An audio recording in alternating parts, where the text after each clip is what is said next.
What's up with the Bitcoin BSV Price? This is a follow-on from the Farmers, Food Supply and Money video.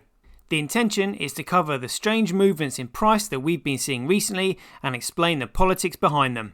It's the US dollar that currently dominates the entire global financial system. The problem with this is that the dollar is centrally controlled. And not only is it centrally controlled, it is securities fraud, which means it has absolutely no value when it is being exchanged for either goods or services. This means that those who print it effectively get the cost of goods and services at the cost of printing money, which is almost nothing. So imagine what you could do with that power and what you would do to cling onto it. If you could print an infinite amount of currency, you could come up with all sorts of elaborate schemes in order to extract as many resources away from other people as possible. And if something came along that threatened your power and control and dominance of the world reserve currency, you could manufacture events to take place that could potentially shake other people's confidence in it. So imagine you had all the currency in the world.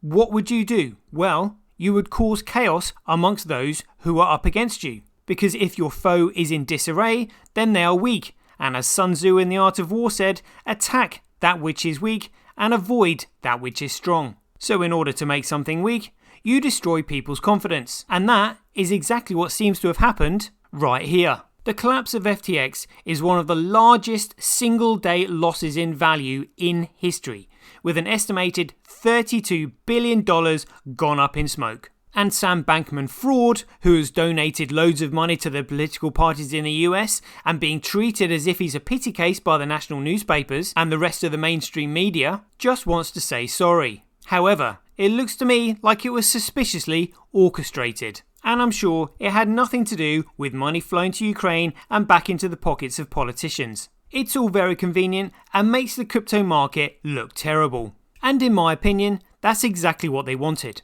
And they probably want to encourage other people to do the same by giving Sam a slight slap on the wrist and act as though they're treating him with kid gloves. Because I'm fairly sure that those who are behind this also trade in children. So not only do they want to hurt and punish investors to shake confidence in investments outside of the US dollar, they also want to cause chaos in domestic markets. Remember, when you can print an infinite amount of currency, there are no financial limits to the events that you can manufacture. Disorder and chaos are the orders of the day when you're trying to make your enemy weak. However, in this case, the enemy is non-aggressive. They, the New World Order, have targeted every living man and woman for no other reason other than the fact that they want to. And it was President Kennedy that warned us about this.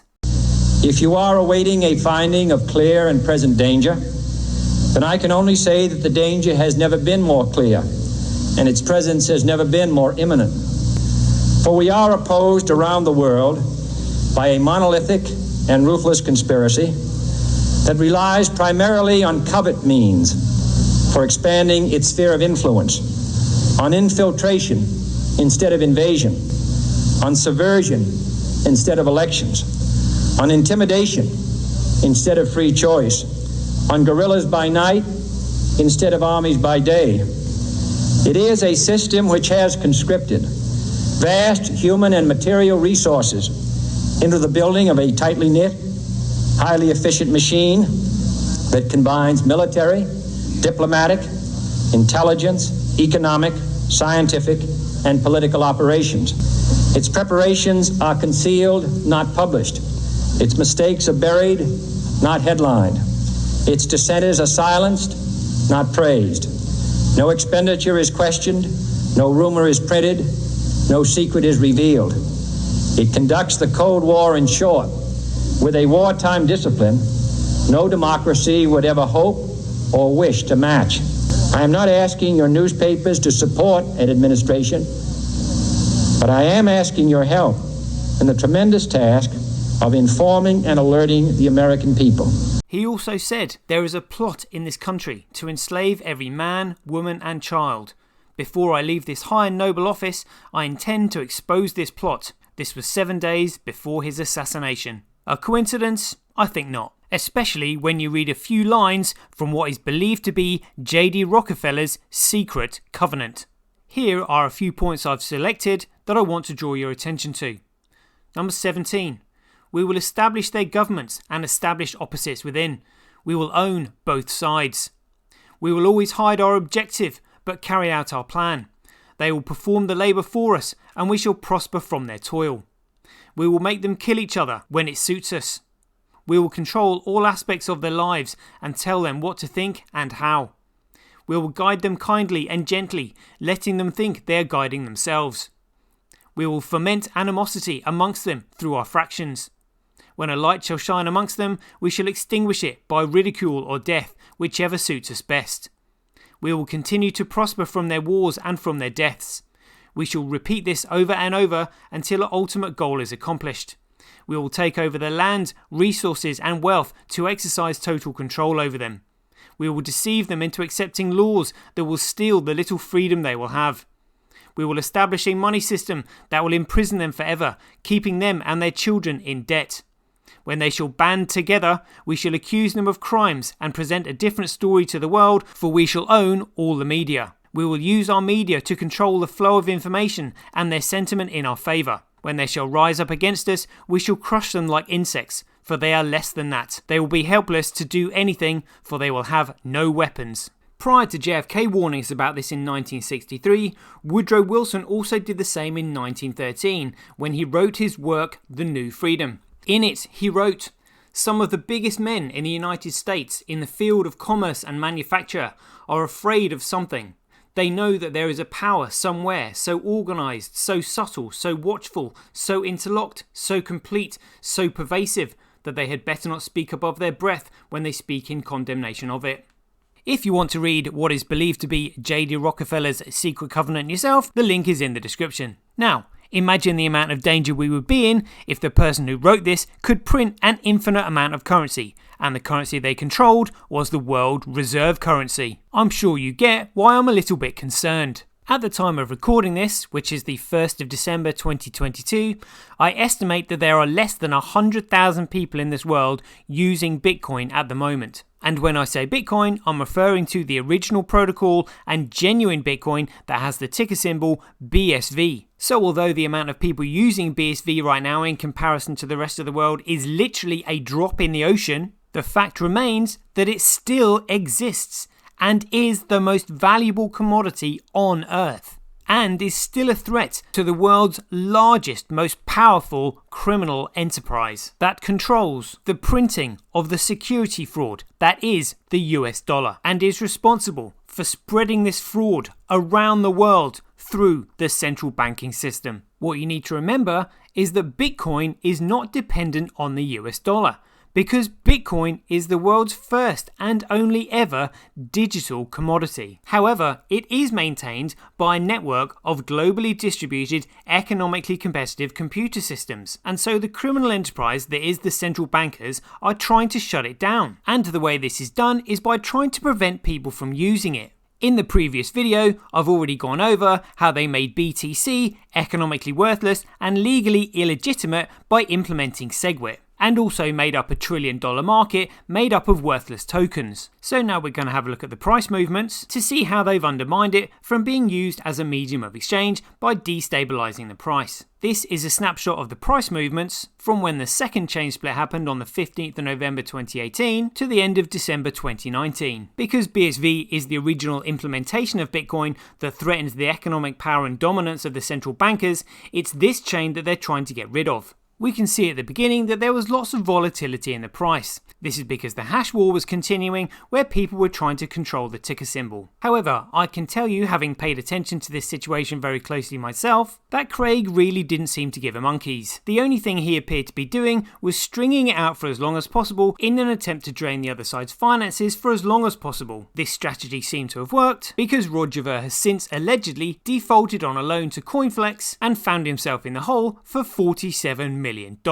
When the hash war was over, the original protocol and genuine Bitcoin emerged with a new name and new ticker symbol. It was called Bitcoin Satoshi Vision and had the ticker symbol BSV. Speculation then started to subside and the price went slowly into decline right up until April 2019. I suspect during this time that behind the scenes the powers that be were orchestrating a plan to keep the price suppressed. The first significant positive movement in price after the hash war was very quickly suppressed by a coordinated delist BSV campaign across all the major exchanges.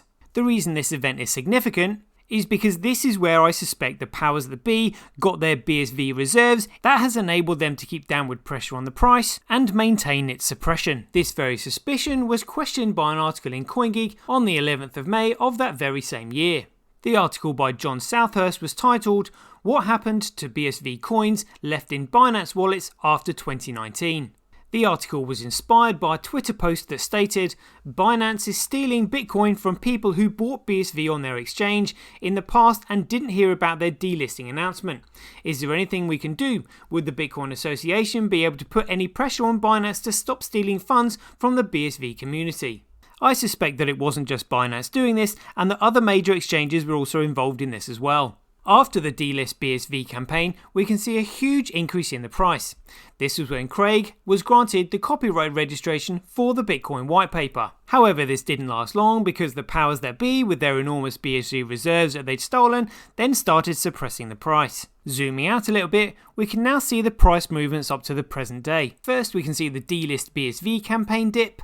Then we can see the copyright registration, and after that we can see a huge spike in the price where Craig confirmed the return of the Tulip Trust. You can read more about this in articles that are linked in the description. Next, we can see 4 manufactured pump and dumps. First there were 2 small ones and then 2 large ones, followed by a huge dump.